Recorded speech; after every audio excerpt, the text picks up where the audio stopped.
الله أكبر الله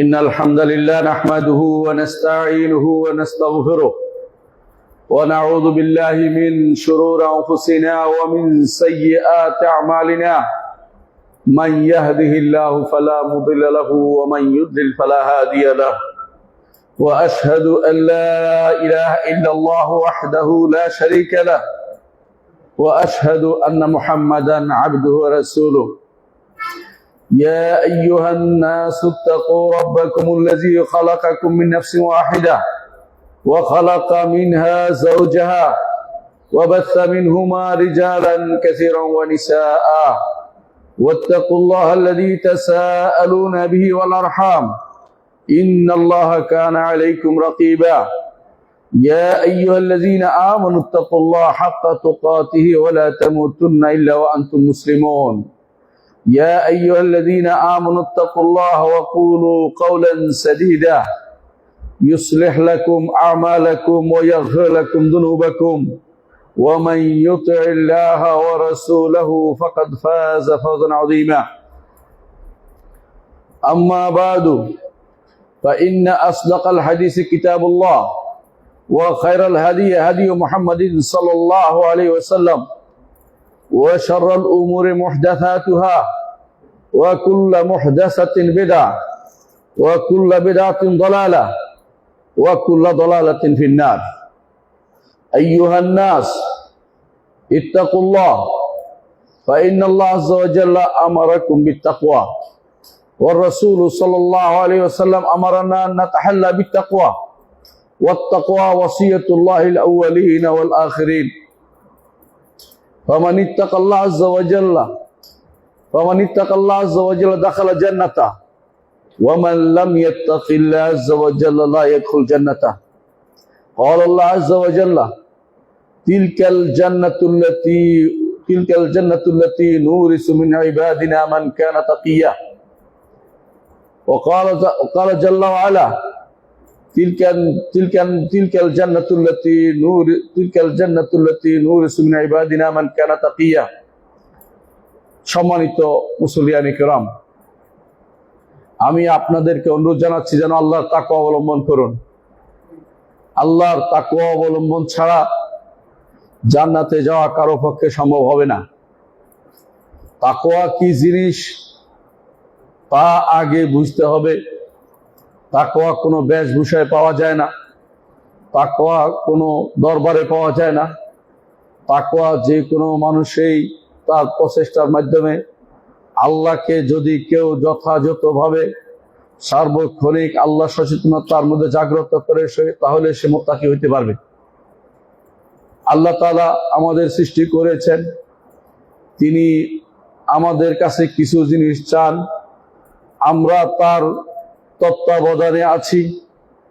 তিনি আমাদের সার্বক্ষণিক তত্ত্বাবধান করছেন, তিনি রাকিব, আমাদেরকে দেখছেন, আমাদের কর্মকাণ্ড জানেন, আমাদের কথা শোনেন, আমরা কি চাই তা তিনি বুঝেন, আমাদের অন্তরে কি আসে সেটাও তিনি বুঝেন, জানেন। এই ধারণা যতক্ষণ পর্যন্ত বিশ্বাস যার অন্তরে আছে সে তাকওয়ার অধিকারী হতে পারবে। তাকওয়ার অধিকারী হওয়ার জন্য এই জন্য বিশেষ কাজ হচ্ছে, বড় কাজ হবে আল্লাহ সম্পর্কে জানা, অথবা যাকে ভয় করবেন তার সম্পর্কে জানা। জানা ব্যতীত কোনোভাবে কেউ মুত্তাকি হতে পারে না। যে আল্লাহকে বেশি জানে সে আল্লাহকে বেশি ভয় করে, যে কম জানে সে কম ভয় করে। মুহাম্মদুর রাসূলুল্লাহ সাল্লাল্লাহু আলাইহি ওয়াসাল্লাম আল্লাহ সম্পর্কে বেশি জানতেন বলেই তিনি বলেছেন, ইন্নী ওয়াল্লাহি লা আখশাকুম বিল্লাহি ওয়া আ'লামুকুম বিল্লাহি আনা। আল্লাহর শপথ করে বলছি, তোমাদের মধ্যে আল্লাহকে আমি বেশি ভয় করি, আল্লাহকে আমি বেশি জানি। তাই তিনি আল্লাহকে বেশি জানতেন, এজন্য বেশি ভয় করতেন। ইব্রাহিম আলাইহিস সালাতু ওয়াস সালাম আল্লাহকে বেশি জানতেন বলে বেশি ভয় করতেন। যারা আল্লাহকে জানে না তারা হতভাগা, তারা দুনিয়াতে কেন এসেছে তা জানতে পারেনি। আল্লাহ সম্পর্কে জানাই হচ্ছে প্রকৃত জ্ঞান। যে কেউ আল্লাহ সম্পর্কে জানতে পারেনি সে ব্যক্তির দুনিয়ায় আসার উদ্দেশ্য সে জানতে পারেনি। সম্মানিত মুসলিয়ানি কিরাম, ইলমের জানার জন্য দুটি দিক রয়েছে। একটি হচ্ছে আল্লাহ সম্পর্কে জানা, আরেকটি হচ্ছে আল্লাহর সৃষ্টি সম্পর্কে জানা। আল্লাহর সৃষ্টি সম্পর্কে জানার জন্য আজ বহু প্রতিষ্ঠান তৈরি হয়েছে, বহু ইনস্টিটিউট হয়েছে। দুনিয়ার মানুষ, দুনিয়ার যাবতীয় শাসক গোষ্ঠী শুধু সৃষ্টি সম্পর্কে জানার জন্য প্রচেষ্টা চালিয়ে যাচ্ছে। তারপরেও আল্লাহর সৃষ্টির শুধু ততটুকুই তারা জানতে পেরেছে যতটুকু আল্লাহ তারা নিজে উন্মুক্ত করে দিয়েছেন, সব তারা জানতে পারেনি। একজন মানুষের ডিএনএর বিদ্যাকেও জানতে পারেনি, একজন মানুষের ব্রেনের বিদ্যাকেও জানতে পারেনি, একজন মানুষ সৃষ্টির অনেক কিছুই জানতে পারে না। তার দুই পার্শ্বের মাঝখানে থাকা আত্মা, রূহ, তার ব্যাপারেও সে জানতে পারেনি। একজন মানুষ নিজের সম্পর্কে অনেক কিছু জানতে পারে না, কিন্তু তারপরেও মানুষ যেই জিনিস জানার ব্যাপারে কোনো গুরুত্ব দেয়া হয়নি, যে জিনিস জানলে ভালো, না জানলে ক্ষতি নেই, সেই জিনিস জানার জন্য ব্যস্ত হয়ে পড়েছে। আবার এমন কিছু জিনিস জানার চেষ্টা করে যাচ্ছে যেই জিনিস জানা থেকে রাসূলুল্লাহ সাল্লাল্লাহু আলাইহি ওয়াসাল্লাম আল্লাহর কাছে আশ্রয় চেয়েছেন। তিনি বলতেন, আল্লাহুম্মা ইন্নী আউযু বিকা মিন ইলমিন লা ইয়ানফা। আমি, ইয়া আল্লাহ, আমি আপনার কাছে আশ্রয় চাচ্ছি এমন জ্ঞান থেকে যে জ্ঞান কোনো কাজে লাগে না, এমন জ্ঞান থেকে যে জ্ঞান কোনো কাজে লাগে না। যে জ্ঞান কাজে লাগে না সেগুলো আল্লাহ তাআলা দুনিয়ার বুকে মুসলিমদের চেয়ে অন্যদেরকে বেশি দিয়েছেন। এই জন্য আল্লাহ তাআলা কোরআনে কারীম বলেছেন, ইয়ালামুনা যাহিরাম মিনাল হায়াতিদ দুনিয়া ওয়া হুম আনিল আখিরাতি হুম গাফিলুন। দুনিয়ার জীবনের প্রকাশ স্বরূপ তারা ভালোই জানে, আখিরাত সম্পর্কে তারা সম্পূর্ণ বেখবর। তারা আল্লাহ সম্পর্কে বেখবর, আল্লাহর ওয়াদ সম্পর্কে, ওয়াদা সম্পর্কে বেখবর, আল্লাহর ধমকি সম্পর্কেও তারা বেখবর। দুনিয়ার জিনিস তারা ভালোই জানবে। কাফেরদেরকে ব্যাপারে বিস্তারিত বিদ্যা আল্লাহ অনেক কিছু দিয়েছেন, কিন্তু অনেক কিছু দেননি। যেগুলি দিয়েছেন এগুলি দিয়ে তারা গর্ব করে ফেটে পড়ছে। আল্লাহ তাআলা কোরআনে কারীমে এজন্য উল্লেখ করেছেন, যখন নবী রাসূলদের কাছে দেয়া বিদ্যা তাদের কাছে এসেছে, তখন ফারিহু বিমা ইনদাহুম মিনাল ইলম, তাদের কাছে যে জ্ঞান আছে তা নিয়ে তারা খুশি থেকেছে। আজও দেখতে পাবেন নবী রাসূলদের জ্ঞানের কথা বললে অনেকে বলবে আমাদের কাছে অনেক জ্ঞান আছে। সেই জ্ঞান নিয়ে তারা অহংকার করছে, সেই জ্ঞান নিয়ে তারা সব জায়গায় বলে বেড়াচ্ছে তারা অনেক বেশি জানে। সেই জ্ঞানের কতটুকু তারা অর্জন করেছে, আল্লাহ যতটুকু তাদেরকে উন্মোচিত করে দিয়েছেন ততটুকুই। তারা এমন সব বিদ্যা জেনেছে যেই বিদ্যা দুনিয়ার বুকে শুধু সর্বনাশা পরিণতি ডেকে আনে। এমন সব কিছু তারা শিখেছে যেগুলো মানুষের প্রতি বিপদে ডেকে আনে। যহারাল ফাসাদু ফিল বাররি ওয়াল বাহরি বিমা কাসাবাত আইদিন নাস, মানুষের হাতে কামাই করা জিনিস দিয়ে মানুষকে বিপদগ্রস্ত করার জন্য কত রকমের বিদ্যা তারা রপ্ত করেছে, কত কসরত তারা লাভ করেছে। এগুলো দিয়ে তারা বাগাড়ম্বর করছে, অহংকার করছে। এই বিদ্যা হয়তো এমনও হতে পারে দুনিয়ার বুকে কোনো কাজে লাগবে না, লাগলেও সেগুলি সরাসরি আল্লাহ বিরোধী, আল্লাহর দ্বীন বিরোধী, আল্লাহর শরীয়ত বিরোধী। ওই বিদ্যার প্রতি, ওই বিদ্যার মোহে আজ মানুষ দুনিয়াতে ব্যস্ত হয়ে পড়েছে। আমরা আমাদের সন্তানদেরকে সেই বিদ্যা পড়ানোর জন্য ব্যস্ত হয়ে পড়ি। সেই বিদ্যার পড়ানোর জন্য একটা সন্তান তার জীবনের যেই সময় ব্যয় করে, অনেক সময় সেই সময়ে সে আল্লাহ থেকে দূরে সরে যায়। অনেক সময় আল্লাহর বিধান বিরোধী জিনিস শিখছে, সে জানে এটা আল্লাহর বিধান বিরোধী, আল্লাহর শরিয়া বিরোধী।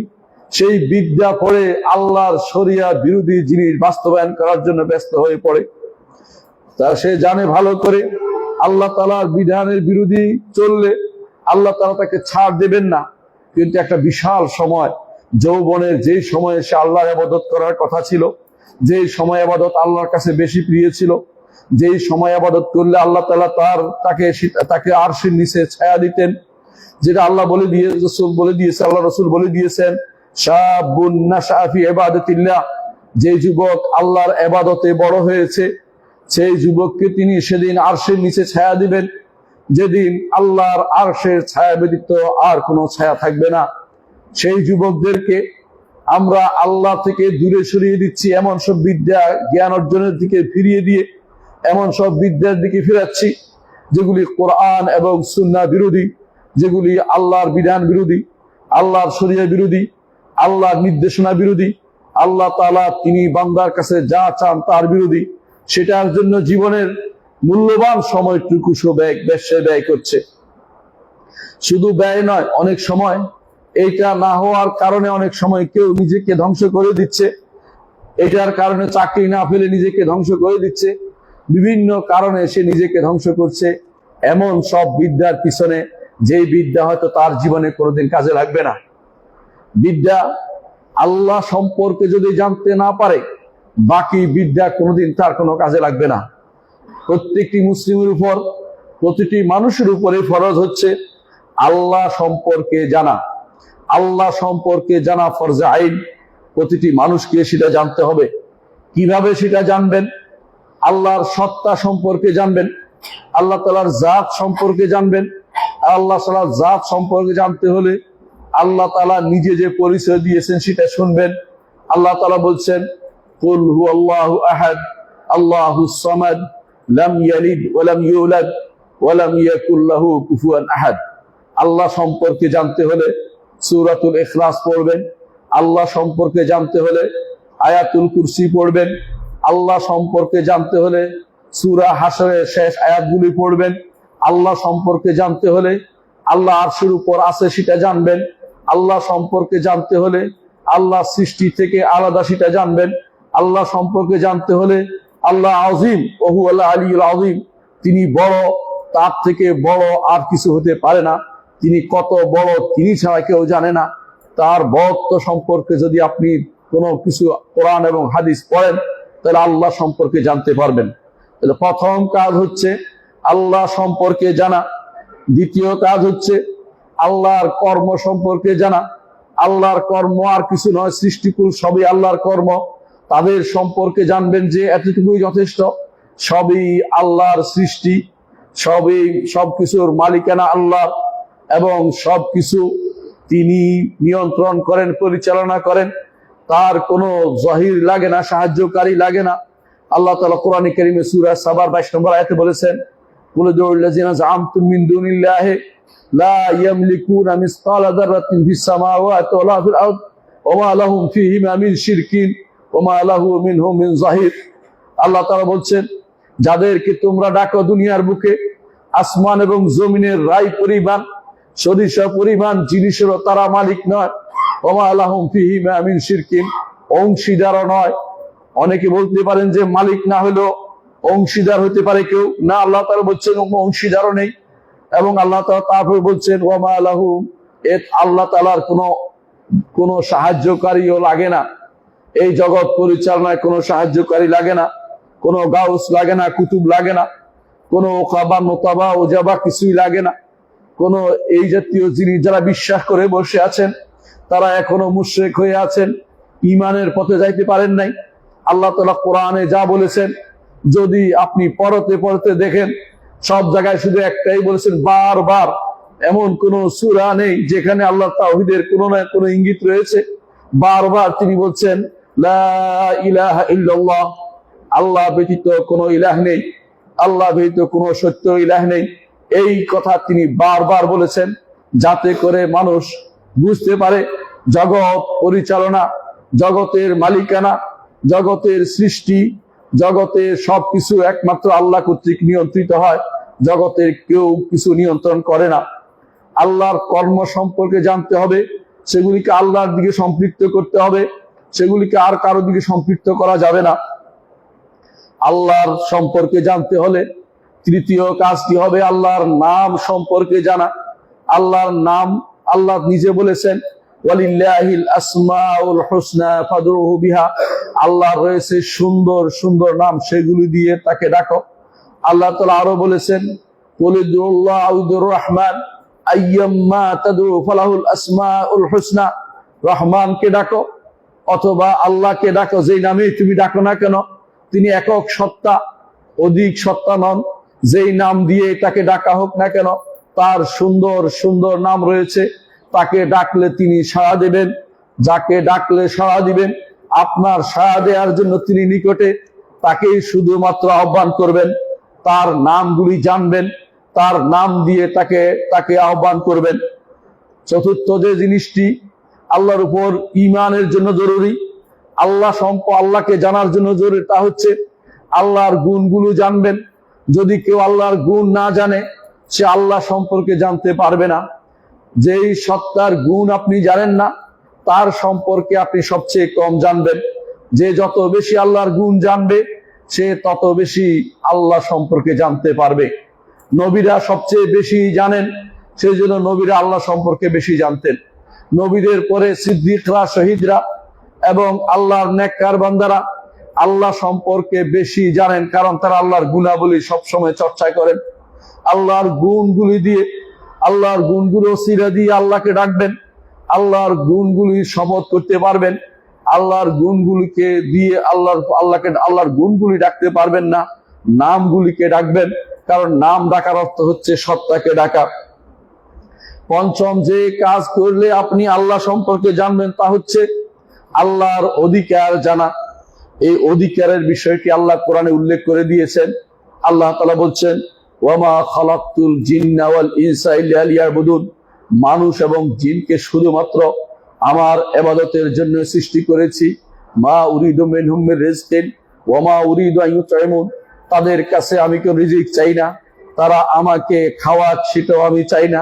আল্লাহকে আল্লাহ তিনি খান না, সুতরাং তাকে রিজিক দেওয়ার প্রশ্নই আসে না। কিন্তু আল্লাহ তাআলা মানুষের যেহেতু মনের ভিতরে উক্তি দিতে পারে যে আল্লাহ কেন সেটা করছেন, এই জন্য বলছেন যে শুধু আমার দাসত্ব করাটাই আমি চাই।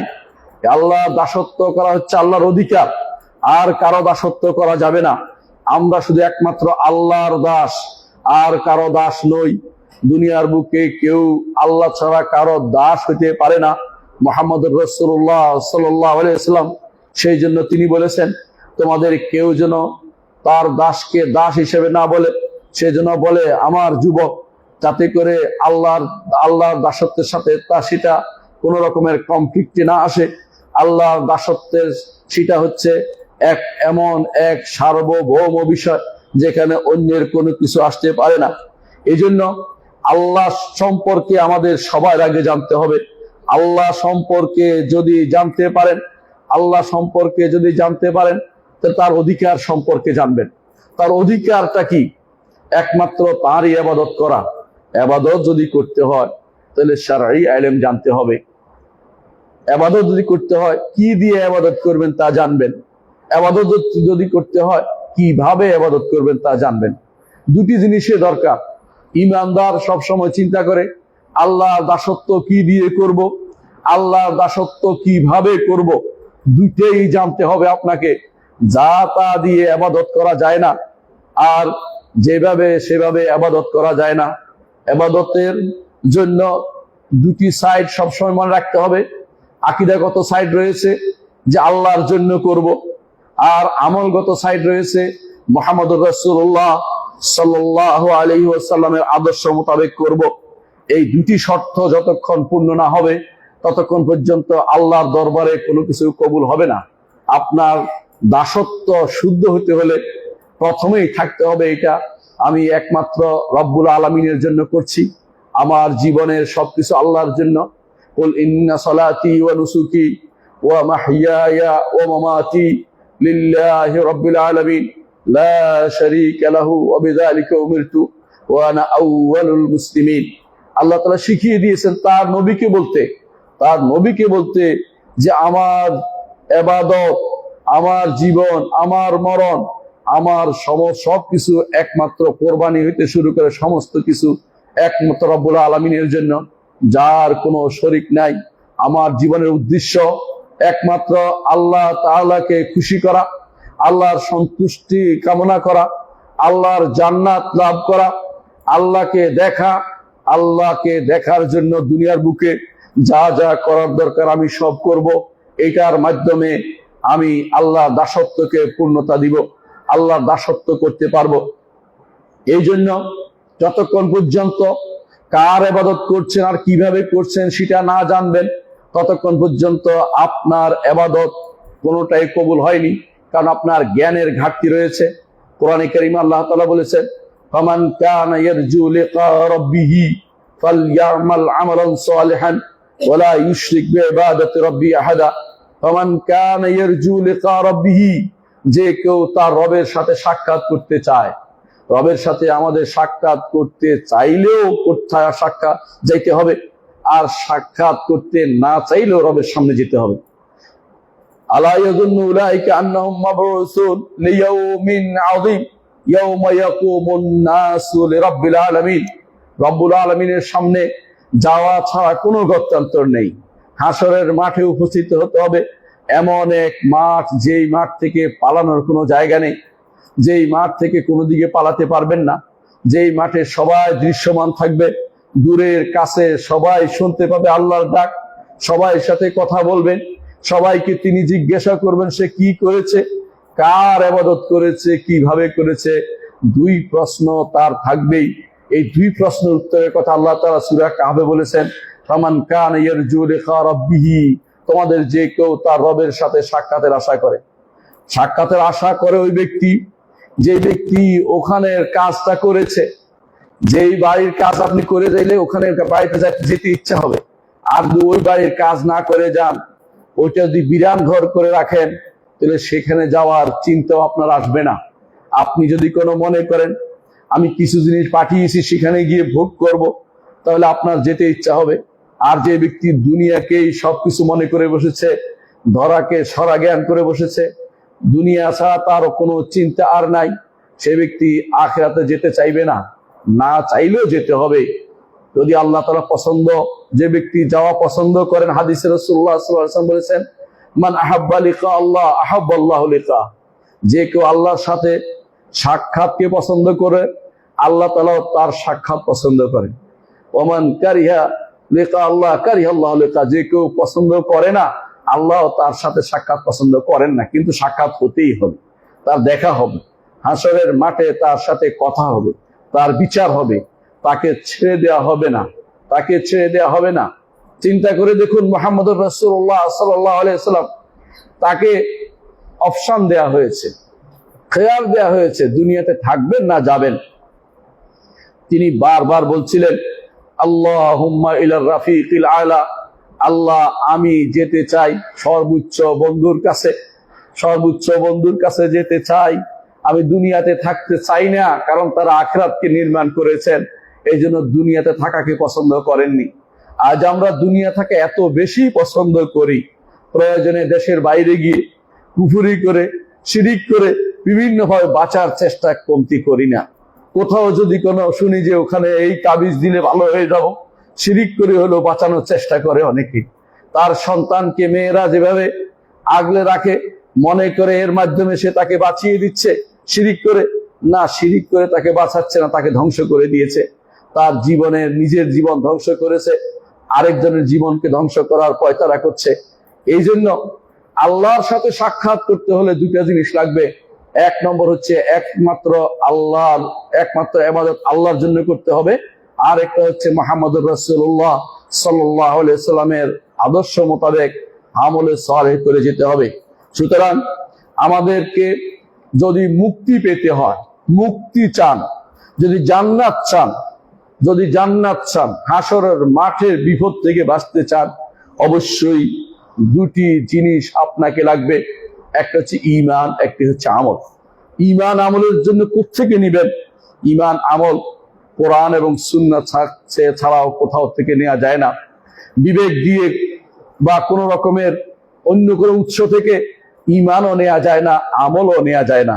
যারা অন্য কোনো উৎস খুলে দিয়েছে, নিজের জীবনকে ধ্বংস করে দিয়েছে, এই ধ্বংসাত্মক প্রবণতায় যারা পড়েছে, অনেকে বের হতে পারছে না।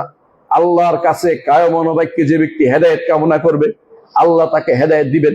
রাসূলুল্লাহ সাল্লাল্লাহু আলাইহি ওয়াসাল্লাম দোয়া করতেন, মানুষ যেন দোয়া করে, সব সময় যেন দোয়া করে, আল্লাহ আমি আপনার কাছে হেদায়েত চাই, পথ চাই, আপনার কাছে তৌফিক চাই, তাহলে সেই ব্যক্তি পাবে। কিন্তু যে ব্যক্তি কোরআন এবং সুন্নাহ পড়েনি, হাদিস পড়েনি, কোরআন পড়েনি, সে ব্যক্তি কিভাবে জানবে হেদায়েত কোথায় আছে? মুক্তি যদি পেতে হয়, কোরআন সুন্নাহ সম্পর্কে জ্ঞান থাকতে হবে। এই জ্ঞানের কথাই আজকে আলোচনা করতে চাই। এক নম্বর হচ্ছে, যেই কথাটি বলতে চাই তা হচ্ছে, যাকে আল্লাহ তাআলা দুনিয়ার বুকে কোরআন এবং সুন্নাহর জ্ঞান দিয়েছেন, তাকে আল্লাহ তাআলা হিকমত দিয়েছেন। আল্লাহ তাআলা কোরআনে কারীম বলেছেন, ফামান উতিয়াল হিকমাতা ফাকাদ উতিয়া খায়রান কাসীরা, যাকে আল্লাহ তাআলা হিকমত দিয়েছেন, এই হিকমত হচ্ছে সুন্নাহ। যাকে হাদিসের জ্ঞান দিয়েছেন, আল্লাহ রসুলের জীবনের জ্ঞান দিয়েছেন, আল্লাহ রসুলের আদর্শের জ্ঞান দিয়েছেন, তাকে তো অনেক বেশি কল্যাণ দান করেছেন। কোরআনে কারীমে হিকমত হচ্ছে সুন্নাহ অর্থে অন্য জায়গাতেও এসেছে। আল্লাহ তাআলা বলছেন, তার নবীর স্ত্রীদের সম্পর্কে বলছেন, ওয়াজকুরনা মা ইউতলা ফি বুয়ুতিকুন্না মিন আয়াতিল্লাহ ওয়াল হিকমা, তোমাদের ঘরে যে সমস্ত আল্লাহর আয়াত এবং হিকমা আলোচনা হয়, সেগুলি তোমরা বেশি বেশি আলোচনা করো। সে হিকমতটা কি? সে হিকমতটা হচ্ছে সুন্নাহ, রাসূলুল্লাহ সাল্লাল্লাহু আলাইহি ওয়াসাল্লাম আদর্শ। কোরআনকে বুঝার জন্য রাসূলের সুন্নাহ লাগবে, কোরআনকে বুঝার জন্য রাসূলের আদর্শ লাগবে। কোরআন হাম্মাল, বহু অর্থ বহন করে। যতক্ষণ পর্যন্ত মুহাম্মদুর রাসূলুল্লাহ সাল্লাল্লাহু আলাইহি ওয়াসাল্লাম এবং তার সাহাবীদের আদর্শ কেউ না জানবে, কোরআন সম্পর্কে আজে বাজে ব্যাখ্যা করে যাবে। সেজন্য সুন্নাহ কোরআনের জন্য অপরিহার্য। যে কেউ কোরআনের জন্যই অপরিহার্য, সুন্নাহ নিজের জন্য নয়, কোরআনকে বুঝার জন্য অপরিহার্য। কি অর্থে রাসূল বুঝেছেন, কি অর্থে সাহাবায়ে কেরাম বুঝেছেন, কি অর্থে যারা জান্নাতে যাওয়ার জন্য আল্লাহ তাআলা তাদেরকে মনোনীত করেছেন, তারা কি অর্থে কোরআন আয়াতকে বুঝেছেন, সেটা বুঝতে হবে। নিজের মন মতো কোনো ব্যাখ্যা দাঁড় করানো যাবে না। এই জন্য আল্লাহ তাআলা বলছেন যে যাকে কোরআন এবং সুন্নাহর জ্ঞান দেওয়া হয়েছে, তাকে তো অনেক কল্যাণ দেওয়া হয়েছে। দুনিয়ার বুকে যে ব্যক্তি কোরআন এবং সুন্নাহ শিখে নাই, তাকে কল্যাণের দেয়া হয় নাই। সে সবচেয়ে হতভাগা, যে কোরআন পড়তে পারেনি, হাদিস পড়তে পারেনি, কোরআন হাদিস বাদ দিয়ে দুনিয়ার জ্ঞানে সময় নষ্ট করেছে সে তো হতভাগা। আমার কথা নয়, সাইয়্যিদুল খালক মুহাম্মদুর রাসূলুল্লাহ সাল্লাল্লাহু আলাইহি ওয়াসাল্লাম বলেছেন, মান ইউরিদিল্লাহু বিহি খায়রান ইউফাক্কিহু ফিদ্দীন, যার কল্যাণ আল্লাহ চান তাকে আল্লাহ তাআলা দ্বীনের ফিকহ দান করেন, দ্বীনের গভীর জ্ঞান দান করেন। ফিকহ শব্দের অর্থ গভীর জ্ঞান, ভাষা জ্ঞান নয়, শুধু পড়া নয়, অর্থ বুঝা। কোরআন এবং সুন্নাহর জ্ঞান যার রয়েছে, কোরআন এবং সুন্নাহর যার জ্ঞান রয়েছে সেই হচ্ছে ফকিহ।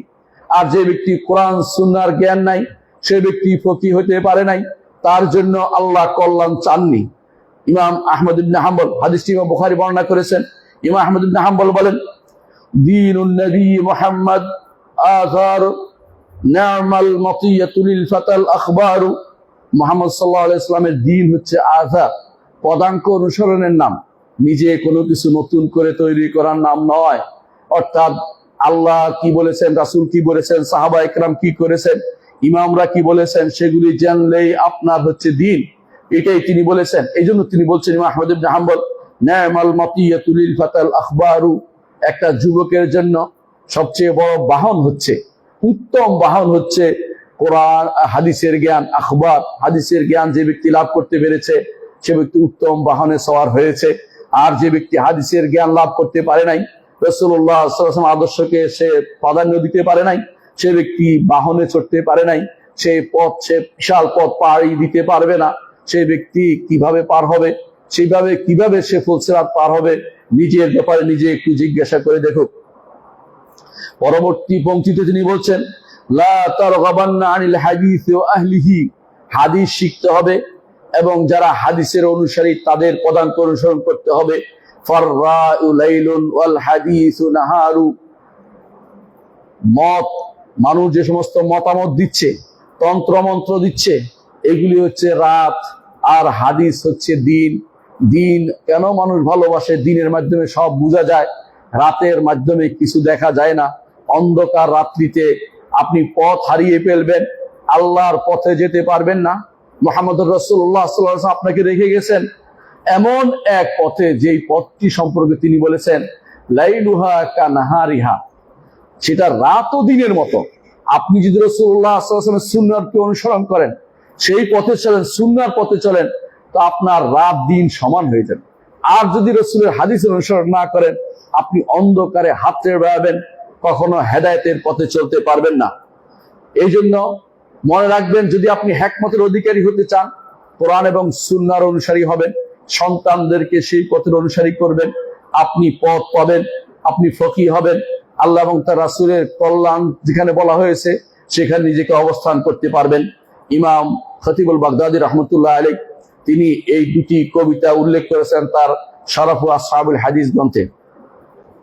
দ্বিতীয় যে কারণে আল্লাহর দ্বীনের জ্ঞান আপনাকে অর্জন করতে হবে, কোরআন এবং সুন্নাহর জ্ঞান অর্জন করতে হবে, অন্য জ্ঞানের চেয়ে এটাকে গুরুত্ব বেশি দিতে হবে, সেটা হচ্ছে এই জ্ঞান আপনাকে আল্লাহর জান্নাতের পথ দেখাবে। মুহাম্মদুর রাসূলুল্লাহ সাল্লাল্লাহু আলাইহি ওয়াসাল্লাম বলেছেন, মান সালাকা তরিকান ইয়াতলু ফি ইলমান সালাকাল্লাহু বিহি তরিকাম মিন তুরুকিল জান্নাহ, যেই ব্যক্তি আল্লাহর দ্বীন অর্জনের জন্য কোনো পথে বের হয়, আপনারা যারা দূর দূরান্ত থেকে এখানে এসেছেন দ্বীন অর্জনের জন্য, আপনাদের জন্য সুসংবাদ হচ্ছে, রাসূলুল্লাহ সাল্লাল্লাহু আলাইহি ওয়াসাল্লাম বলছেন আল্লাহ তাআলা তাকে নিয়ে জান্নাতের পথের একটি পথে তাকে নিয়ে দিয়েছেন। সুবহানাল্লাহ, আপনি জান্নাতের পথের মধ্যে আছেন। এই জন্য জান্নাতের পথে থাকার কারণে আপনার সমস্ত কাজ জান্নাতি হিসেবে লেখা হচ্ছে। গুনার কাজ না করলে যত ভালো কাজ করেন সবগুলি আপনার জন্য সওয়াব হিসেবে লেখা হচ্ছে।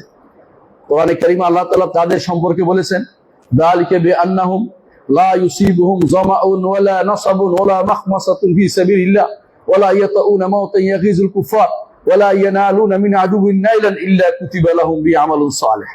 যেটাই করে কষ্ট পেলেও, খুদ পিপাসা পেলেও আমল সালেহ লেখা হবে, কারণ জান্নাতের পথের পথিক, জান্নাতের পথের পথিক কখনো হতাশ হতে পারে না। রাসূলুল্লাহ সাল্লাল্লাহু আলাইহি ওয়াসাল্লাম এই হাদিসের বাকি অংশ যা বলেছেন আমি আরো শোনাচ্ছি আপনাকে, আপনার সম্মানে কি করে।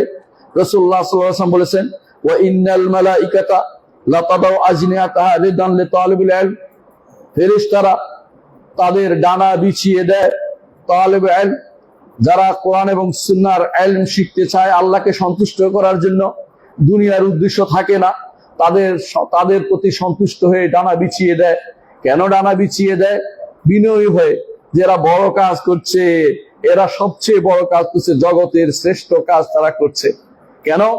আপনারা জানেন মুহাম্মদ রাসূলুল্লাহ সাল্লাল্লাহু আলাইহি ওয়াসাল্লাম হাদিস তিনি বলেছেন, আর দুনিয়া মালউনাতুন ওয়া মালউনুন মা ফিহা, দুনিয়া অভিশপ্ত, এর মধ্যে যা আছে তাও অভিশপ্ত। ইল্লা যিকরুল্লাহ ওয়া মা ওয়ালা, তবে যা আল্লাহর জিকির আছে এবং যা এর সাথে সম্পৃক্ত আছে সেটা ব্যতীত আর সবই অভিশপ্ত। তারপর রাসূল বলেছেন, আও আলিমান আও মুতাআল্লিম, অথবা আলেম যদি হয়, কোরআন এবং সুন্নাহর জ্ঞানী যদি হয়, আও মুতাআল্লিমান, অথবা যদি কোরআন সুন্নাহ শিখার জন্য সেই ব্যক্তি আসে, সেই ব্যক্তি কোনোদিন পথভ্রষ্ট নয়, সেই ব্যক্তি কোনোদিন মালউন অভিশপ্ত নয়। দুনিয়ার সবই অভিশপ্ত, যার পিছনে ঘুরেন সেটা শেষ পর্যন্ত আপনার জন্য ভালো কিছু নিয়ে আসবে না। কিন্তু ইলম যদি অর্জন করতে পারেন, আপনার জন্য অনেক ভালো কিছু অপেক্ষা করছে। এরপর রাসূলুল্লাহ সাল্লাল্লাহু আলাইহি ওয়াসাল্লাম বলছেন, ওয়া ইন্নাল আলিমা লা ইস্তাগফিরু লাহু মান ফিস সামাওয়াতি ওয়া মান ফিল আরদ, একজন আলেমের জন্য, কোরআন এবং সুন্নাহ জ্ঞানী ব্যক্তির জন্য, লা ইস্তাগফিরু লাহু, তার জন্য ক্ষমা চায়, মান ফিস সামাওয়াতি ওয়া মান ফিল আরদ, আসমান এবং জমিনের সবাই, এর অর্থ হচ্ছে আসমান এবং জমিনের সবাই আপনার জন্য ক্ষমা চাচ্ছে যদি আপনি দ্বীন শিখার জন্য আসেন। দ্বীন শিখার জন্য কোনো বয়স নেই, দ্বীন শিখার জন্য কোনো সুনির্দিষ্ট প্রতিষ্ঠান নয়। দ্বীন শিখা উদ্দেশ্য থাকলে যেখানেই আপনি শিখেন না কেন, যদি সুস্থ বিশুদ্ধ জায়গাতে দ্বীন শিখেন, আপনার এই সওয়াব অর্জিত হবে। এই জন্য রাসূলুল্লাহ সাল্লাল্লাহু আলাইহি ওয়াসাল্লাম হাদিসের শেষ অংশে বলেছেন, ওয়াল হিতানু ফি জাওফিল মা, এমনকি মাছেরা পর্যন্ত আপনার জন্য দোয়া করে, পানির অভ্যন্তরে বসে তারা আপনার জন্য দোয়া করে। একজন তালেবে ইলম সারাদিন দোয়ার মধ্যে শরীক হতে পারে। একজন আলেমের চেয়ে আমি দেখি তালেবে ইলমের মর্যাদা এত বেশি, এই জন্য অনেকেই নিজেকে তালেবে ইলম পরিচয় দিতেন, যাতে করে এই জায়গায় পৌঁছতে পারে এবং তারা এই দুনিয়াতে যারা আছে, উপরে যারা আছে, আসমানে যারা আছে, জমিনে যারা আছে, সবার পক্ষ থেকে তারা ইস্তেগফার বা ক্ষমা প্রার্থনা পেতে পারে। সেই জন্য আমাদেরকে মনে ধারণ করতে হবে আগে যে আমরা কত বড় কাজের মধ্যে আছি। যারা দ্বীন ইলম শিক্ষা অর্জন করছে, তারা যে কত বড় কাজের মধ্যে আছে, দুনিয়ার সবচেয়ে শ্রেষ্ঠ কাজটি তারা করছে, এই কথা তারা অন্তরে ধারণ করতে হবে। যদি দুনিয়ার কোনো উদ্দেশ্য থাকে, সেটা পাবেন না। কারণ মুহাম্মদ রাসূলুল্লাহ সাল্লাল্লাহু আলাইহি ওয়াসাল্লাম বলেছেন যে ইলম দিয়ে আল্লাহ সন্তুষ্ট অর্জন করতে হয়, সে ইলম যদি কোনো নিছক দুনিয়ার জন্য কেউ করে, যদি দিনের জন্য করার পর দুনিয়া আসে, এটা ফেলে দিতে আমি বলছি না, কিন্তু যদি শুধু দুনিয়ার জন্য করে, একটা মোটা কাগজের জন্য করে, অথবা কেউ তাকে আলেম বলবে এই জন্য করে, রাসূলুল্লাহ সাল্লাল্লাহু আলাইহি ওয়াসাল্লাম বলেছেন, লাম ইয়াজিদ আরাফাল জান্নাহ, জান্নাতের সুগন্ধিও সে ব্যক্তি পাবে না। এই জন্য আপনার নিয়তটাকে খালেস করতে হবে, যে আমি একমাত্র আল্লাহকে সন্তুষ্ট করার জন্য শিখছি, আমি একমাত্র আল্লাহর দ্বীনকে মানার জন্য শিখছি, আল্লাহর দ্বীনকে প্রচার প্রসারের জন্য শিখছি। আমি যে দায়িত্ব নিয়েছি, এই দায়িত্ব বিশাল, এই দায়িত্ব আমাকে পালন করে যেতে হবে।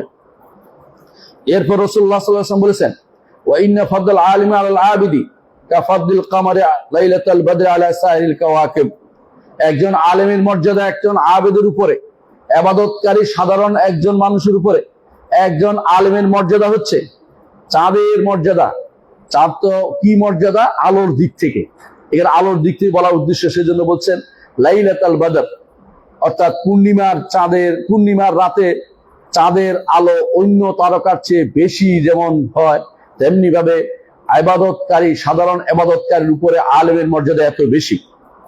এরপর রাসূলুল্লাহ সাল্লাল্লাহু আলাইহি ওয়াসাল্লাম বলেছেন, ওয়া ইন্নাল উলামা ওয়ারাসাতুল আম্বিয়া, আর আলেমরা হচ্ছেন সবাই নবীদের ওয়ারিস। ওয়া ইন্নাল আম্বিয়া লাম ইউরিসু দিনারান ওয়ালা দিরহামান, নবীরা কোনো দিনার ও দিরহামের ওয়ারিস করেন না।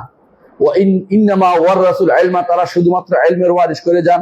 নবীদের ওয়ারিস করা ইলম হচ্ছে কোরআন এবং সুন্নাহ, কিতাব এবং সুন্নাহ। নির্দিষ্টভাবে কোরআন তো সব সময় ছিল না, আগে তো অন্য কিতাব ছিল, কিন্তু আমাদের জন্য কোরআন এবং আমাদের জন্য আমাদের নবীর আদর্শ হচ্ছে আমাদের জন্য তিনি রেখে গেছেন, সেটা হচ্ছে ওয়ারিস। এই জন্য আবু হুরায়রা রাদিয়াল্লাহু আনহু একদিন তিনি বলছেন বাজারে গিয়ে, তোমরা এখানে বসে আছো অথচ মসজিদের ভিতরে নবীর মিরাজ বন্টন হচ্ছে। সবাই টাকা মনে করে দৌড়ে এসে দেখলো কিছুই না, এখানে কাল আল্লাহ কাল রাসূল আলোচনা হচ্ছে। তারা গিয়ে বললো যে আমরা তো কোনো টাকা পয়সা দেখলাম না। তখন তিনি বললেন যে তোমরা কি দেখো না একজন সেখানে হাদিস পড়াচ্ছে, আল্লাহর কোরআন শিক্ষা দিচ্ছে। এইটাই হচ্ছে নবীর ওয়ারিস। যদি কেউ নবীর ওয়ারিস হতে চায় তাকে অবশ্যই কোরআন এবং সুন্নাহ পড়তে হবে। কোরআন এবং সুন্নাহ যতটুকু নিবেন ততটুকু আপনার দ্বীনের মর্যাদা নির্ধারিত হবে। আমার কথা নয়, রাসূল বলেছেন তামান আখাদাহু আখাদা বিহাদ্দিন ওয়াফির, যে কেউ কোরআন এবং সুন্নাহর ইলম নিতে পেরেছে, নবীর রেখে যাওয়া ইলম নিতে পেরেছে, তাহলে সেই ব্যক্তি পরিপূর্ণ অংশ নিতে পেরেছে। রাওয়াহু আবু দাউদ ও তিরমিজি ওয়া হুয়া হাদিসুন হাসান। আবু দাউদ তিরমিজি হাদিসটি বর্ণনা করেছেন, হাদিসটি হাসান হাদিস। এই জন্য আমাদেরকে বুঝতে হবে নিজের মর্যাদা কতটুকু আল্লাহ তাআলা দিয়েছেন, নবী দিয়েছেন। আলেমদের মর্যাদা, সে আলেম হচ্ছে কোরআন এবং সুন্নাহর জ্ঞান যার কাছে রয়েছে। এই হাদিসে আরেকটি মর্যাদার বিষয় আমি উল্লেখ করতে চাই, সেটা হচ্ছে ফেরেশতারা তালেবে ইলমের জন্য বিনয় প্রকাশ করছে। যাদের কোনো গুনাহ নাই তারা আলেমের জন্য বিনয় প্রকাশ করছে, তালেবে ইলমের জন্য বিনয় প্রকাশ করছে। আপনি যদি সেটা ধারণ করতে পারেন, আপনার মনে যদি সেটা আসে, আপনি কোনোদিন আর ইলমে শরীর ব্যাপারে খারাপ কথা বলবেন না। যারা খারাপ ভাবে চিত্রায়িত করে, যারা আলেমদেরকে মনে যে বেকার মনে করে, তারাই তো বেকার। কারণ কাজ তো সেটাই হবে আখিরাতে যেটা কাজে লাগবে। দুনিয়াতে যত কিছুই আপনি করে যান না কেন, কালভার্ট করেছেন, বিল্ডিং করেছেন, ওইটা করেছেন, কবরে কিছুই যাবে না। কবরে যাবে শুধুমাত্র যেটা আখিরাতের পাথেয়, সেটাই শুধুমাত্র যাবে। দুনিয়ার কোনো কিছু আখিরাতে আপনি নেয়ার ক্ষমতা নেই। আলেম শরিয়ার ওয়ারিস হয়েছে। এই জন্য আলেম কেন নবীদের ওয়ারিস হয়েছে? আবেদের উপরে তার স্থান কেন হলো? কেন আবেদের কাজ তার নিজের সাথে শুধু সম্পৃক্ত, আরেকজনকে উপকৃত করছে না। কিন্তু একজন আলেম নিজে উপকৃত হবে, আরেকজনকে উপকৃত করবে। এই জন্য যেটা অন্যকে উপকৃত করা যায় সেটার মর্যাদা বেশি। যারা রাত জাগে ইবাদত করেন তারা ভালো কাজ করছেন, কোনো সন্দেহ নেই। কিন্তু যারা রাত জেগে যারা কোরআন হাদিস চর্চা করছেন, কোরআন হাদিস পড়ছেন, দ্বীনের কাজ করছেন, তাদের মর্যাদার সাথে কারো কোনো মর্যাদা কোনোদিন একসাথে হবে না। যত ইবাদতকারী হোক না কেন, তার চেয়ে যেই ব্যক্তি কোরআন এবং সুন্নাহ নিয়ে কাজ করেন, আল্লাহর বিধান নিয়ে কাজ করেন, আল্লাহর শরিয়া নিয়ে নিজেকে ব্যস্ত রাখেন, সেই ব্যক্তির মর্যাদা অনেক বেশি। সারা রাত ধরে ইবাদত করার চেয়ে একটি হাদিস জেনে সেটার ব্যাখ্যা করা, সেটা নিয়ে মানুষের কাছে যাওয়া খুব বেশি দরকার। এটার মর্যাদা অনেক বেশি, এটার সাথে কোনো কিছুর মর্যাদার তুলনা চলে না। এই জন্য আপনাকে সে ইবাদতের দিকে মুহাম্মদুর রাসূলুল্লাহ সাল্লাল্লাহু আলাইহি ওয়াসাল্লাম উৎসাহিত করেছেন যে ইবাদতটি অপরের প্রতিও কাজে লাগে, শুধু নিজের কাজে করে তা নয়। একজন মানুষ তোয়াফ করলে তার নিজের জন্য হয়, একজন মানুষ হজ করলে তার নিজের জন্য হয়, একজন মানুষ উমরা করলে নিজের জন্য হয়। একজন মানুষ যদি কোনো একটা ফিকহের মাসআলা একজনকে শিক্ষা দেন, তাহলে সেটা অনেক বেশি মূল্যবান। ইমাম মালিক রাহমাতুল্লাহ আলাইহি তার মৃত্যুর সময় বলেছেন, আমি মনে করি যে একটি মাসআলা যদি কাউকে শিক্ষা দেই, সেটা 1 মাস আল্লাহর ঘরের তোয়াফ করার চেয়ে বেশি মর্যাদাপূর্ণ। একটি মাসআলা শিক্ষা দেয়া, মাসআলা আপনি কিভাবে শিক্ষা দেবেন যদি কোরআন এবং সুন্নাহ না জানেন, যদি দ্বীনের ফিকহ না জানেন, মাসআলা শিক্ষা দিতে পারবেন না। সেজন্য আপনার এই চিন্তা থাকতে হবে, কোরআন এবং সুন্নাহ শিখাবো, ইবাদত কম করলেও আল্লাহ আমাকে পুষিয়ে দিবেন, এটা খুবই দরকার। কোরআন এবং সুন্নাহর জ্ঞানটা অর্জন করা আমার বেশি দরকার, এটাকে সব সময় আপনার মাথায় রাখবেন। চতুর্থ যে কাজটি করা দরকার তা হচ্ছে জগতের সমস্ত কিছু আপনার জন্য কেন ক্ষমা প্রার্থনা করবে? কারণ এটা এমন এক জিনিস যে এই জগৎটাই তো সৃষ্টি হয়েছে আল্লাহর ইবাদত দাসত্ব করার জন্য। আপনি যখন দাসত্বের পথ বাতলে দিবেন, বিশুদ্ধ পথ বাতলে দিবেন, আপনি হবেন সর্বশেরওয়া। আপনার চেয়ে বড় কেউ হতে পারবে না। যে কেউ এটা বুঝতে পারবে, এই পথের যত কষ্ট তার কাছে তুচ্ছ মনে হবে, যে এই পথের কষ্ট কিছুই না, আমি একটা বিশাল উদ্দেশ্য নিয়ে আছি। আপনারা যারা ইউনিভার্সিটিতে পড়তে আসেন, একটা বিশাল উদ্দেশ্য নিয়ে 4টা বছর কষ্ট করে, কিন্তু আপনি যদি কোনো একটা কষ্ট করেন কাজে লাগবে এখন। আর যারা ইউনিভার্সিটির মোটা কাগজ পাওয়ার জন্য 4টা বছর কষ্ট করেন, সেটা তারা যখন পান তখন সেটা কাজে লাগবে।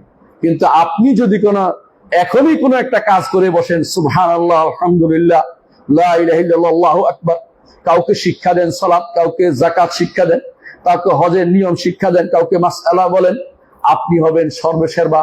সময় লাগবে না, 4 বছর লাগবে না, প্রতি মুহূর্ত আপনি সেরা। এই জিনিসটা আপনি উপলব্ধি করার চেষ্টা করবেন। এটা একজন তালেবে ইলমের জন্য বিশাল সুসংবাদ।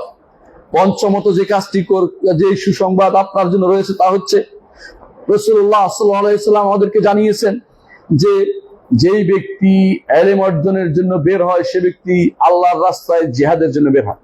সলফে সালিহিন বলতেন, যে ব্যক্তি ইলমকে জিহাদ মনে করে না, সে ব্যক্তি ইলম সম্পর্কে জানেনি, জিহাদ সম্পর্কে জানতে পারেনি। অনেকে জিহাদ মানে শুধু মারামারি বুঝছে। আমাদের দেশের মতো রাষ্ট্রগুলোতে সবচেয়ে বড় জিহাদ হচ্ছে দ্বীনি ইলম অর্জন করা, যেখানে শয়তানের দোসররা আল্লাহর দ্বীন থেকে সরিয়ে দেওয়ার জন্য, আল্লাহর দ্বীনকে সংকুচিত করার জন্য আল্লাহর দ্বীনকে ইউনিভার্সিটিগুলো থেকে সরিয়ে দিয়েছে। আপনি শত শত ইউনিভার্সিটি পাচ্ছেন, সরকারি বেসরকারি। এই ইউনিভার্সিটি পাবলিক অথবা প্রাইভেট ইউনিভার্সিটি পাবেন, আল্লাহর দ্বীন শিখানো হয় না। যা শিখানো হয় তাতে আপনি আল্লাহর দ্বীন থেকে দূরে সরে যান দিনে দিনে। সেই জায়গাতে আপনি যদি আল্লাহর দ্বীন শিখতে পারেন, আপনি জিহাদে লিপ্ত আছেন, যিনি পড়াচ্ছেন তিনি জিহাদে লিপ্ত আছেন, তিনি দাওয়াত দিবেন তিনি জিহাদে লিপ্ত আছেন। এই জিহাদের কথা আমি বলিনি, মুহাম্মদুর রাসূলুল্লাহ সাল্লাল্লাহু আলাইহি ওয়াসাল্লাম বলেছেন। তিনি বলেছেন, মান জাআ মাসজিদি হাযা লাম ইয়াতিহি ইল্লা লিখায়রিন ইয়াফআলুহু ইয়ালামুহু ইতাআল্লামুহু আও ইয়ালামুহু ফাহুয়া বিমানজিলাতিল মুজাহিদ ফি সাবিলিল্লাহ, রাওয়াহু ইবনে মাজাহ বিসনাদিন হাসান। রাসূলুল্লাহ সাল্লাল্লাহু আলাইহি ওয়াসাল্লাম বলেছেন, যে কেউ আমাদের এই মসজিদে আসবে শুধু কোনো কল্যাণ শিক্ষা দেওয়ার জন্য অথবা শিক্ষা নেয়ার জন্য, তাহলে সে তো আল্লাহর রাস্তায় জিহাদকারীর মর্যাদায় আছে। আল্লাহর রাস্তায় জিহাদকারীর মর্যাদায় আছে। রসুলের মসজিদ কেন বলা হয়েছে? কারণ তখন রসুলের মসজিদে ছিল। উদ্দেশ্য হচ্ছে পরেরটা, সেটা হচ্ছে শিক্ষা দিতে অথবা শিক্ষা নিতে। মসজিদগুলোকে আবাদ করা দরকার শিক্ষার জন্য। আরব দেশে দেখবেন মসজিদগুলোকে তালেবে ইলম বসে আছে, উস্তাদ আসছে পড়াচ্ছে, কিন্তু আমাদের মসজিদগুলো এত বেশি বিরান হয়ে গেছে, মসজিদে আপনি একটা কোরআন খুঁজে পাবেন না পড়ানোর জন্য। এমন অবস্থা তৈরি হয়ে যায়, তালা বন্ধ করে রেখে দেখানোর জন্য যে মসজিদ কোরআন আছে। মসজিদে এসে বসে গল্প করে কিন্তু কোরআন পড়ে না। অথচ আপনি মসজিদে আসলে শিখার জন্য এবং শিখানোর জন্য আসেন। আপনি আল্লাহর রাস্তায় জিহাদকারীর মর্যাদায় আছেন। ইমামুল হুনাফা সাইয়্যিদুল আম্বিয়া মুহাম্মদুর রাসূলুল্লাহ সাল্লাল্লাহু আলাইহি ওয়াসাল্লাম এই কাজটি করতেন মসজিদে, এবং তিনি এই কাজটি করার কথা বলেছেন। সেই জন্য সেটাকে উপলব্ধি করুন, নিজের মর্যাদা বোঝার চেষ্টা করুন, তাহলে আপনার উপকার বেশি হবে। আর যদি নিজেকে শুধুমাত্র আসা যাওয়া চিন্তা করেন তো লাভ হবে না। মর্যাদা বুঝে আপনি নিজের কাজটি এগিয়ে যান। রাশাহু কালে আমরিন লাউ ফাতিনতা লাহু, তোমাকে এমন কাজের জন্য নির্বাচিত করা হয়েছে যদি তুমি বুঝতে তোমার মর্যাদা কত বেশি, তোমার মর্যাদা কত বেশি। আল্লাহ তাআলা তার দ্বীনের জন্য সবাইকে পছন্দ করেন না। আল্লাহ তাআলা তার দ্বীনের জন্য বিশেষ ব্যক্তিকে পছন্দ করেন, যাকে তিনি ভালোবাসেন তাকেই শুধুমাত্র দ্বীনের জ্ঞান দান করেন। আপনাকে পছন্দ করেছেন দ্বীন শিখার জন্য, আপনার বাবা আপনাকে চেয়েছেন দ্বীন শিখার জন্য, পাঠিয়ে দিয়েছেন, কষ্ট করছেন, নিজে টাকা দিচ্ছেন, পয়সা দিচ্ছেন। দ্বীন না শিখে দুনিয়া শিখে আপনি কিছুই লাভ করতে পারবেন না। হ্যাঁ, দুনিয়া লাভ করবেন, যাতে হয়তো আপনার বাবা উপকৃত হবে না, আপনি উপকৃত হতে পারবেন না। এই জন্য দ্বীন শিখার জন্য মসজিদগুলো আবাদ করা, এটা মুহাম্মদুর রাসূলুল্লাহ সাল্লাল্লাহু আলাইহি ওয়াসাল্লামের আদর্শ। এটা আপনি যেন কোন দিন শিখবেন? কোরআন এবং সুন্নাহ, কোরআন এবং সহিহ সুন্নাহ শুধুমাত্র আপনি শিখবেন। ষষ্ঠ যে উপকারিতা, সেটা মুহাম্মদুর রাসূলুল্লাহ সাল্লাল্লাহু আলাইহি ওয়াসাল্লাম তিনি বলেছেন, মুজাহিদদেরকে তিনি দুই ভাগে আল্লাহ তাআলা নিজে ভাগ করে দিয়েছেন। মুজাহিদদেরকে আল্লাহ তাআলা কোরআনে কারীমে মুজাহিদদেরকে দুটি ভাগ করে দিয়েছেন। তিনি বলেছেন, ওয়ামা কানাল মুমিনুনা লিয়ানফিরু কাফা, ঈমানদাররা সব জিহাদে যাবে না, নিষেধ করে দিয়েছেন সবাই জিহাদে যেতে। একটা ভাগকে তিনি বলেছেন তারা যেন দ্বীনের জ্ঞান অর্জন করে, সেজন্য অবস্থান করে। তিনি বলেছেন, ফালাউলা নাফারা মিন কুল্লি ফিরকাতিন মিনহুম তায়ফাতুন লিয়াতাফাক্কাহু ফিদ-দ্বীন তাদের মধ্যে একটি গোষ্ঠী থাকবে দ্বীনের জন্য জ্ঞান অর্জন করবে। আপনাকে দুই ভাগ করে দিয়েছে, এক ভাগ দুনিয়ার কাজে অথবা দ্বীনের কাজে জিহাদে যাবে। জিহাদের মধ্যে আবার ভাগ করে দিয়েছেন যে সব জিহাদ, অস্ত্রের জিহাদ সবাই করবে না, কলমের জিহাদ করবে একটি গোষ্ঠী। এই কলমের জিহাদের জন্য আল্লাহ তাআলা আপনাকে মনোনীত করেছেন, পছন্দ করেছেন। আপনি এটাকে অনেক গনিমত মনে করুন যে আল্লাহ তাআলা আমাকে এই জন্য পছন্দ করেছেন। আল্লাহ শুকরিয়া আদায় করুন। লা ইন শাকারতুম লা আযীদান্নাকুম, যদি শুকরিয়া আদায় করেন আল্লাহ অবশ্যই আপনাকে বাড়িয়ে দিবেন। ওয়ালা ইন কাফারতুম ইন্নী আযাবি লাশাদীদ, আর যদি কুফরি করেন, আল্লাহর নেয়ামতকে বুঝতে না চান, তাহলে আল্লাহ তাআলার শাস্তি অত্যন্ত কঠোর। সেটা আপনাকে মাথায় রাখতেই হবে। সূরা তাওবার 122 নম্বর আয়াতে এটা বলা হয়েছে, সেটা আমাদেরকে জানতে হবে। অর্থাৎ আমাদের কাজ হচ্ছে, যারা তালেবে ইলম অর্জন করতে এসেছেন তাদের জন্য আর কোনো জিহাদ নেই। আপনার জিহাদ হচ্ছে ইলম অর্জন করা। আপনাদের মধ্যে কিছু লোককে কেউ কেউ বিভ্রান্ত করতে পারে, অমুক দেশ তমুক দেশের কথা শোনাতে পারে। অমুক দেশ তমুক দেশের জিহাদের ক্ষমতা আপনার নাই। আপনার যেই জায়গায় ক্ষমতা আছে সেটা করুন। আমি একদিন আমার উস্তাদ শেখ আব্দুল মোহসিন আব্বাদের কাছে ছিলাম, তার বাড়িতে, তার বাসায়। এমন সময় ফিলিস্তিন থেকে কিছু যুবকরা আসে বলে আমাদের কিছু নসিহত করুন। তিনি তাদেরকে নসিহত করলেন, তোমরা একমাত্র জ্ঞান অর্জনের মধ্যে সময় ব্যয় করবে। আমি তোমাদের কাছে চাই তোমরা জ্ঞান অর্জনের সময় ব্যয় করো। কেন? তোমাদের দ্বারা সবকিছু হবে না, কিন্তু জ্ঞান অর্জন হলে তোমাদের লোকদেরকে তোমরা দ্বীন সম্পর্কে জানাতে পারবে। কারণ বাতিল ওই সময়ে শুধু ঢুকে যখন সেখানে জ্ঞানের অবস্থান থাকে না। আল্লাহ তাআলা যাদের তার জ্ঞান দিয়েছেন তাদের মধ্যে বাতিলের উপরে কোনো কিছু রাখেন নাই। বাতিল সেখানে জয়লাভ করতে পারে না। আল্লাহ তাআলা যখন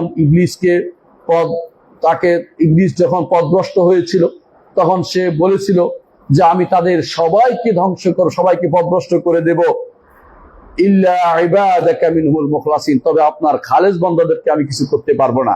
আপনি খালেস বান্দাদের অন্তর্ভুক্ত হয়ে যান। আরো একটি উপকারিতা হচ্ছে কেন আপনাকে তার ইলমে দ্বীন শিখতে হবে, সেটা হচ্ছে এটাকে ফরজ করে দেয়া হয়েছে। নবী সাল্লাল্লাহু আলাইহি ওয়াসাল্লাম বলেছেন, তালাবুল ইলমি ফারিদাতুন আলা কুল্লি মুসলিম, প্রতিটি মুসলিমের উপরে এই ইলম অর্জন করা ফরজ। অনেকে বলবেন দুনিয়ার ইলম না, এইটা ফরজটা হচ্ছে দ্বীনি ইলম অর্জন করা, কোরআন এবং সুন্নাহর জ্ঞান অর্জন করা। ইমাম ইবনে মাজাহ হাদিসটি বর্ণনা করেছেন, হাদিসটির সনদ হাসান। আরেকটি উপকারিতা হচ্ছে, দুনিয়ার বুকে আপনি যদি কোনো জ্ঞান অর্জন করেন, আপনার জন্য 4টি সুসংবাদ, বিশেষ পুরস্কারের কথা আমার নবী ঘোষণা করেছেন। 1 নম্বর হচ্ছে, রাসূল বলেছেন, মা মিন কওমিন ইজতামিউনা ফি বাইতিন মিন বুয়ুতিল্লাহ ইয়াতাআল্লামুনাল কুরআনা ওয়া ইয়াতাদারাসুনাহু বাইনাহুম, কোন একটি গোষ্ঠী যদি কোন আল্লাহর ঘরে একত্রিত হয়, কোরআন শিখে এবং শিখায়, কোরআন নিয়ে তাদারুস করে, স্টাডি করে, তাদের 4টি উপকারিতার কথা মুহাম্মদুর রাসূলুল্লাহ সাল্লাল্লাহু আলাইহি ওয়াসাল্লাম বলেছেন। 1 নম্বর হচ্ছে, হাফাতুহুল মালায়েকা, ফেরেশতারা তাদেরকে ঘিরে রাখে। আপনি দেখতে পান না, কিন্তু অবশ্যই ফেরেশতারা আপনাদের ঘিরে আছে। ওয়া গাশিয়াতুমুর রাহমা, রহমত তাদের উপর ঢেকে আসে, অর্থাৎ তাদের উপর রহমত ঢেকে আসে। ওয়া তানাজ্জালাত আলাইহিmus সাকিনা, তাদের উপর আল্লাহর প্রশান্তি নাজিল হয়, তাদের অন্তরে প্রশান্তি নাজিল হয়। ওয়া যাকারাহুমুল্লাহু ফীমান ইনদা, আল্লাহ তার কাছে যারা আছে তাদের কাছে আপনার কথা স্মরণ করেন। দুনিয়ার বুকে আপনি যতই আল্লাহকে স্মরণ করতে দাবি করেন না কেন, যতক্ষণ পর্যন্ত বিপরীতটা না হবে, আল্লাহ আপনাকে স্মরণ না করবে, সেটা কোনো কাজে লাগে না। আল্লাহ আপনাকে তখনই স্মরণ করবেন যখন আল্লাহ তাআলার পছন্দনীয় জায়গাতে আপনাকে পাবেন। আল্লাহর পছন্দনীয় জায়গা হচ্ছে কোরআন এবং সুন্নাহর জ্ঞান। যে ব্যক্তি কোরআন এবং সুন্নাহর জ্ঞান অর্জন করবে, সেই ব্যক্তিকে আল্লাহ তাআলা পছন্দ করবেন এবং সেই ব্যক্তির কথা আলোচনা করবেন। কার কাছে? ফেরেশতাদের কাছে আলোচনা করবেন। তার কাছে ফেরেশতারা রয়েছে, আরশের চারপাশে ফেরেশতারা আছে। ওয়া তারাল মালাইকাতা হাফিনা মিন হাউলিল আরশি ইউসাব্বিহুনা বিহামদি রাব্বিহিম, এখনো ফেরেশতারা সফ কাতারবন্দি হয় আরশের চারপাশে। আরশ অনেক বড়, তার নিচে চারপাশে তারা কাতারবন্দি হয়ে দাঁড়ায়। মুহাম্মদুর রাসূলুল্লাহ সাল্লাল্লাহু আলাইহি ওয়াসাল্লাম সেজন্য বলেছেন, তোমাদের কাতারগুলিকে সেরকম করবে না, তোমাদের কাতারগুলি কি সেরকম করবে না। যেরকম ফেরেশতারা আরশের চারপাশে তারা দাঁড়ায়, কিভাবে দাঁড়ায়? ইয়াতিমুনা সাফাল আউয়ালা ফাল আউয়াল, প্রথম কাতার পূর্ণ করে, তারপর দ্বিতীয় কাতার পূর্ণ করে। কত কাতার তা আমরা জানি না। আরশের চারপাশে এভাবেই ফেরেশতারা কাতারবন্দী হয়ে আছে। আপনার এই মসজিদগুলোতে আপনি যদি কোনো আল্লাহ তাআলার কথা শুনেন, পড়েন, কোরআন এবং সুন্নাহ নিয়ে আলোচনা করেন, আপনার কথা আল্লাহ তাআলা ফেরেশতাদের কাছে আলোচনা করবেন। দুনিয়ার বুকে আপনি যতই পরিচিত ব্যক্তি হন, উপরে যদি কোনো আল্লাহর কাছে পরিচিত ব্যক্তি না হলে কোনো লাভ নেই। মরার পরে সব শেষ। হয়তো এখন আপনার মনে রাখবে, কয়দিন পর কেউ আপনার কথা স্মরণ করবে না। কিন্তু আল্লাহ তাআলা যারা আল্লাহর কথা স্মরণ করে, আল্লাহর দ্বীনের যারা খাদেম, নবী এবং সিদ্দিক, শহীদ, তাদের কথা কিয়ামত পর্যন্ত মানুষের মধ্যে স্মরণ রেখে দেন। এই জন্য আল্লাহ তাআলা কাছে ইব্রাহিম আলাইহিস সালাতু ওয়াস সালাম দোয়া করেছেন। কি দোয়া করেছেন? তিনি বলেছেন যে ওয়াজআলনি লিসানা সিদকিন ফিল আখিরিন, আল্লাহ পরবর্তীদের মধ্যে আমার উত্তম স্মরণ রাখুন। আমরা এখনো ইব্রাহিম আলাইহিস সালাতু ওয়াস সালামকে উত্তম স্মরণ করি। সালাত পড়তে হলে ইব্রাহিমের নাম একবার না একবার আসেই, সালাত পড়লেই আসে। কামা সাল্লাইতা আলা ইব্রাহিম কামা বারাকতা আলা ইব্রাহিম, কারণ তিনি এই দোয়া করেছেন যে আমার স্মরণ যেন পরবর্তীদের মধ্যে থাকে। আল্লাহ সেটা কবুল করেছেন। আল্লাহকে যদি আপনি জীবনের উদ্দেশ্য বানাতে পারেন, আল্লাহর দ্বীনকে উদ্দেশ্য বানাতে পারেন, আপনি হচ্ছেন সফল ব্যক্তি। কারো কোনো তোয়াক্কা না করে, দুনিয়ার কে কি নিয়ে গেল সেদিকে না তাকিয়ে যদি আপনি আল্লাহর পথে নিজেকে ব্যয় করতে পারেন, আপনি হবেন সফল ব্যক্তিত্ব। আরো একটি ফজিলত বর্ণনা করছি। সেটা কি? আল্লাহ তাআলা বলছেন, ইন্নামা ইয়াখশাল্লাহা মিন ইবাদিল উলামা, আল্লাহকে শুধুমাত্র যারা আলেম তারাই শুধু আল্লাহকে ভয় করে, যারা আলেম নয় তারা আল্লাহকে ভয় করে না। এই জন্য জাহেল আজে বাজে কথা বলে, এবং এই জন্য যে ব্যক্তি কবর পূজারী, মাজার পূজারী, তারা উল্টাপাল্টা কথা বলে। আপনাদের এলাকার লালন শাহীরা উল্টাপাল্টা কথা বলে। আপনাদের এলাকার লালনরা এই জন্য কুফরি কালামে লিপ্ত রয়েছে। অনেকেই ইসলাম আছে নিজেদের স্বীকারও করে না, কারণ তারা আল্লাহ সম্পর্কে জানে না। যারা আল্লাহ সম্পর্কে যত বেশি জানে, আল্লাহকে তারা তত বেশি ভয় করে। সূরা ফাতির 28 নম্বর আয়াতে আল্লাহ সেটা বলেছেন। অনুরূপভাবে রাসূলুল্লাহ সাল্লাল্লাহু আলাইহি ওয়াসাল্লাম তিনি দোয়া করেছেন। আরো একটি ফজিলত হচ্ছে, তিনি দোয়া করেছেন যারা রাসূলের সুন্নতকে প্রচার প্রসার করবে, রাসূলের সুন্নাহ মানে হাদিসকে প্রচার প্রসার করবে, রাসূলের আদর্শকে প্রচার প্রসার করবে, নিজের জীবনে এবং মানুষের মধ্যে প্রচার প্রসার করবে, লেগে থাকবে। রাসূল দোয়া করেছেন, নাদ্দারাল্লাহু ইমরান সামিআ মিন্না হাদিসান, ওই ব্যক্তির চেহারাকে আল্লাহ সুউজ্জ্বল করে দেন যে ব্যক্তি আমাদের থেকে কোনো হাদিস শুনেছে, তারপর সেটা মুখস্থ করেছে, হাফিজাহু হাত্তা ইউবাল্লিগা ইলা গায়রি, তারপর এটাকে আরেকজনের কাছে পৌঁছে দিয়েছে। ফারুব্বা হামিল ফিকহিন ইলা মান হুয়া আফকাহু মিনহু, একজন ফিকহ বহন করে আছে, সে আরেকজনের মুখাপেক্ষী হয়। আবার একজন ফিকহ বহন করছে, সে নিজে ফকিহ নাও হতে পারে, আরেকজনের কাছে পৌঁছে দিলে সেটা বেশি কাজে আসবে। অনেক হাদিসের বর্ণনাকারী আছে, তিনি হাদিসটা হয়তো বুঝেননি, যখনই সেটা ইমাম ইবনে তাইমিয়ার কাছে আসছে, তিনি সেটা থেকে একটা হাদিস থেকে 10টা শিক্ষা নিয়ে আসছে। বুঝানোর জন্য বলছি। এই জন্য অনেক সময় আপনার দায়িত্ব পৌঁছে দেয় হাদিসটা। হয়তো এমন এক ব্যক্তি আসবে যে ব্যক্তি এখান থেকে মাসআলা বের করবে, মানব জীবনের সফলতার সিঁড়ি তারা দেখিয়ে দিবে। এই জন্য রসুলের হাদিসকে মানুষের ঘরে দৌড় গোড়ায় পৌঁছে দিবেন। রসুলের হাদিস পড়বেন, নিজে রিয়াদুস সালেহিন পুরোটা পড়বেন, আরবাঈন নওয়াবিয়া 40 হাদিস পড়বেন, এবং বুখারী মুসলিম পড়বেন। তাহলে আপনি বুঝতে পারবেন হাদিসের, আপনি রসুলের সাল্লাল্লাহু আলাইহি ওয়াসাল্লামের কথার সাথে নিজেকে রাখছেন, রসুলের ভালোবাসা সেটা করছেন। এটা আপনাকে অবশ্যই এগিয়ে নিতে হবে। ইমাম তিরমিজি আবু দাউদ হাদিসটি বর্ণনা করেছেন, হাদিসটি সহিহ। অনুরূপভাবে যারা আল্লাহর দ্বীনকে প্রচার করবে না, আল্লাহর দ্বীনকে প্রচার করবে না, দ্বীন অর্থ কোরআন এবং সুন্নাহর জ্ঞানকে প্রচার করবে না, আল্লাহ তাআলা তাদেরকে ধমকি দিয়েছেন। আল্লাহ তাআলা বলছেন, ইন্নাল্লাযীনা ইয়াকতুমুনা মা আনজালাল্লাহু মিনাল বায়্যিনাতি ওয়াল হুদা, যারা আল্লাহ দা নাজিল করেছেন বায়্যিনাত এবং হুদা, প্রমাণ এবং হেদায়েত, কি নাজিল করেছেন? কোরআন এবং সুন্নাহ। এটা যারা গোপন করে, মিন বা'দি মা বায়্যানাহু লিন-নাস, মানুষের জন্য নবীর মাধ্যমে এবং কোরআন নাজিলের মাধ্যমে আল্লাহ সেটা প্রচার করে দিয়েছেন। এরপরে মানুষ গোপন করে মানুষকে জানাবে না। আল্লাহ তাআলা বলছেন, উলাইকা ইয়ালআনুহুমুল্লাহ, তাদেরকে আল্লাহ লানত করেন। ওয়াইয়ালআনুহুমুল লাইনুন, যারা লানতকারী তারাও তাদের উপর লানত করেন। এই জন্য এলেম অর্জন করতে হবে, দ্বীনি জ্ঞান অর্জন করতে হবে, প্রচার প্রসার করতে হবে। চুপ মেরে থাকা যাবে না। বেদাতের বিরুদ্ধে কথা বললে যদি আমার লোক কমে যায়, এই আশা চুক্তি মেরে থাকা যাবে না। মানুষের আশায় অনেকের সাথে সাক্ষাৎ করা, অনেকের সাথে চেয়ার বদল করা, এগুলি চলবে না। হক কথা বলতে হবে যেখানে আপনি থাকুন না কেন, না হলে আপনি লানতের ভিতরে পড়বেন।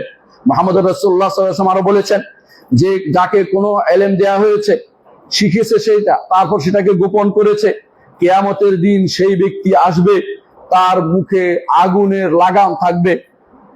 লাগাম থাকবে। হাদিস শুনে পরিবারে বলেন নাই, নিজে আমল করে যাচ্ছেন, চোরের মতো তা হবে না। হাদিস শুনবেন, প্রচার করবেন, প্রসার করবেন। ইমাম তিরমিজি হাদিসটি বর্ণনা করেছেন। তাছাড়া রাসূলুল্লাহ সাল্লাল্লাহু আলাইহি ওয়াসাল্লাম আরো বলেছেন, বাল্লিগু আন্নী ওয়ালাউ আয়া, একটি আয়াত হলো আমার থেকে তোমরা প্রচার প্রসার করো।